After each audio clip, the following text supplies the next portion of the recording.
Selamat pagi, selamat sahabat. Saya berdoa semoga pemirsa Hope Channel Indonesia dimanapun Anda berada dalam keadaan baik-baik dan sehat-sehat selalu. Pagi ini dalam ruang kesehatan, saya akan membawakan sebuah topik dengan judul menghadapi tantangan kesehatan dengan sikap positif. Sebuah diagnosis medis, rasa sakit yang tak kunjung reda, atau sekedar kelelahan yang terus datang setiap pagi bisa menjadi beban yang menghimpit. Semua manusia tidak ada yang kebal dari rasa sakit.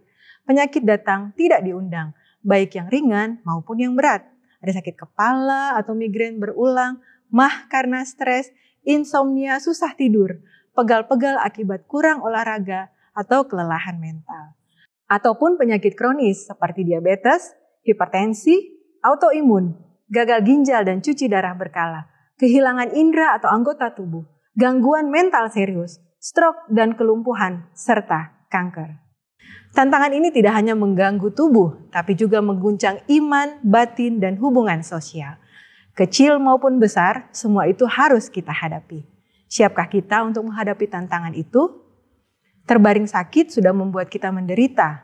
Namun kecemasan akan apa yang nanti terjadi membuat penyakit semakin cepat menggerogoti atau semakin parah. Dalam keadaan seperti itu, mudah sekali bagi kita untuk jatuh dalam keputusasaan.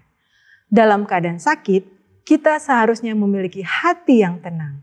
Karena hati yang tenang adalah obat, sementara semangat yang patah akan mengeringkan tulang. Dokter bisa saja memberi obat penenang, obat depresi, obat penghilang rasa sakit untuk membuat kondisi kita stabil.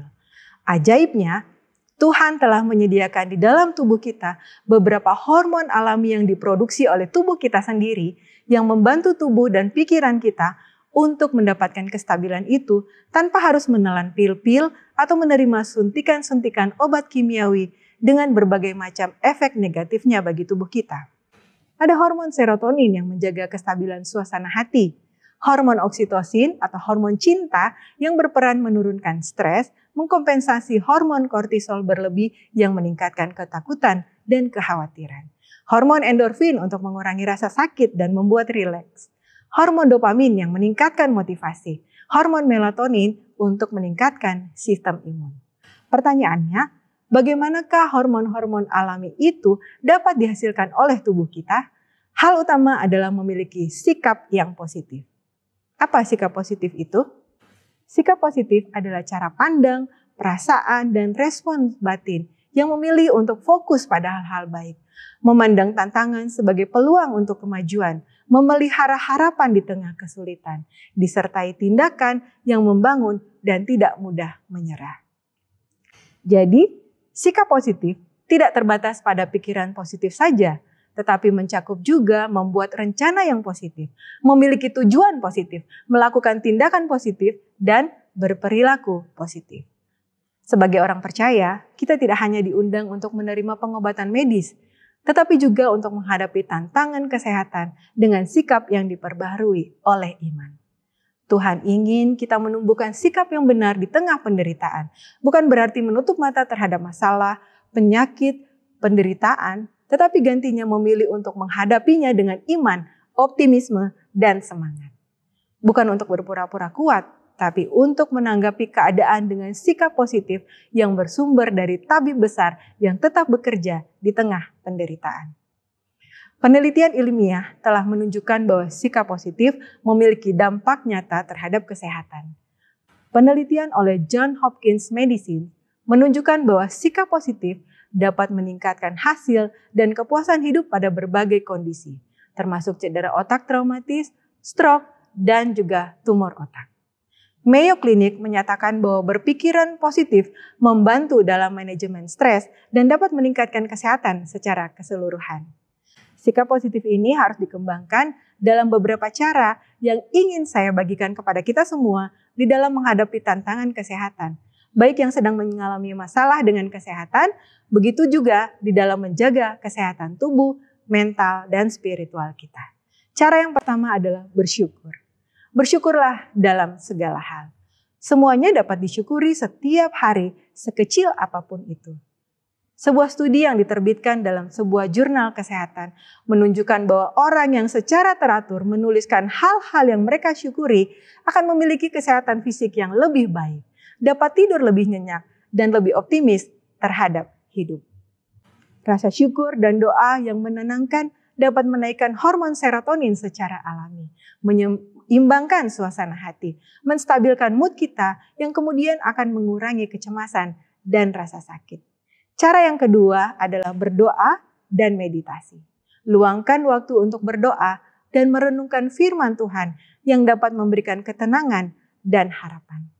Penelitian dari Harvard Medical School menyatakan bahwa doa dan meditasi menurunkan hormon stres kortisol dan meningkatkan perasaan damai yang berdampak positif pada sistem kekebalan tubuh dan kesehatan jantung. Janganlah kamu khawatir tentang apapun juga, tetapi nyatakanlah permohonanmu kepada Allah. Hormon stres atau kortisol harus dikelola. Kalau kortisol terus-menerus tinggi karena kekhawatiran, marah, sedih yang berlarut-larut dapat menurunkan imun, meningkatkan tekanan darah, dan memperlambat penyembuhan. Cara mengendalikannya adalah dengan meditasi, doa, dan rasa damai.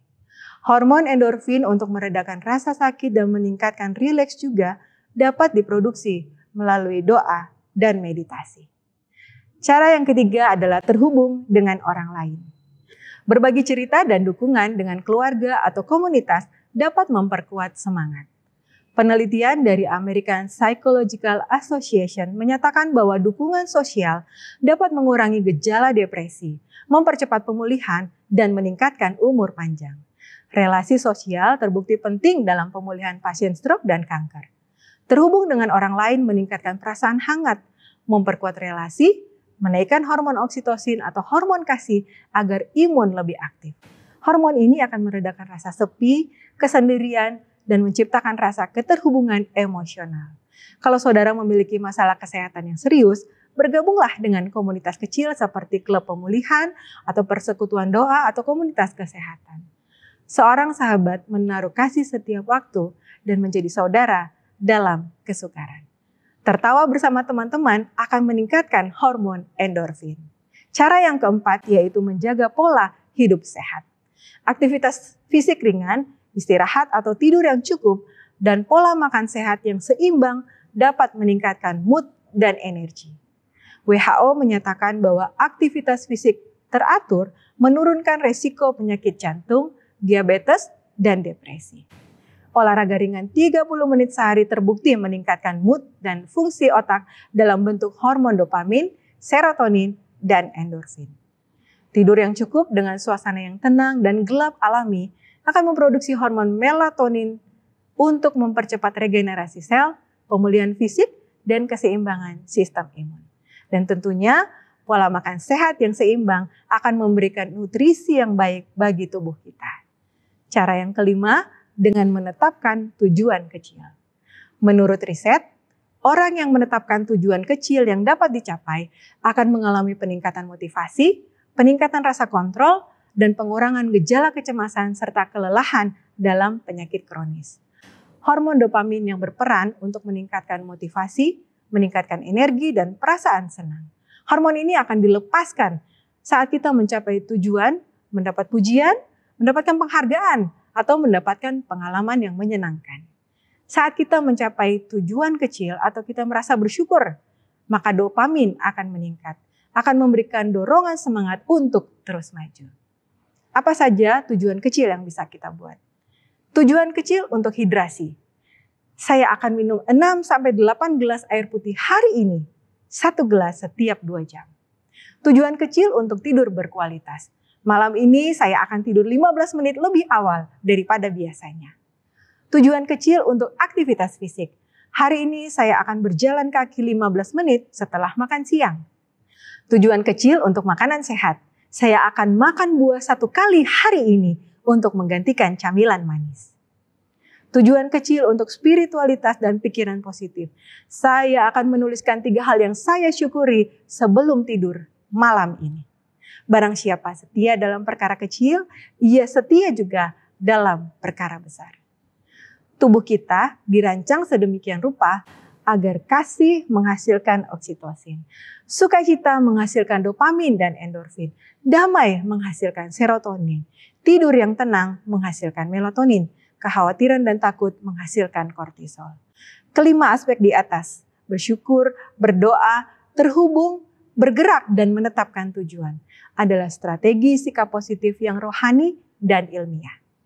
Kalau sekarang di dalam menghadapi tantangan kesehatan, saudara masih berkutat dengan kecemasan, kekhawatiran, stres, maka firman Tuhan dalam Roma 12 ayat 2 mengatakan, berubahlah oleh pembaharuan budimu melalui memiliki sikap yang positif. Suatu pagi, seorang ibu bernama Maria, dia duduk termenung di bangku rumah sakit. Hasil pemeriksaannya baru saja keluar dan dokter menyampaikan bahwa penyakitnya masih membutuhkan perawatan jangka panjang. Ada rasa lelah yang tidak bisa ditutupi, bukan hanya di tubuh tetapi juga di hati. Namun di tengah segala rasa takut dan ketidakpastian, Maria memilih satu hal, sikap yang positif.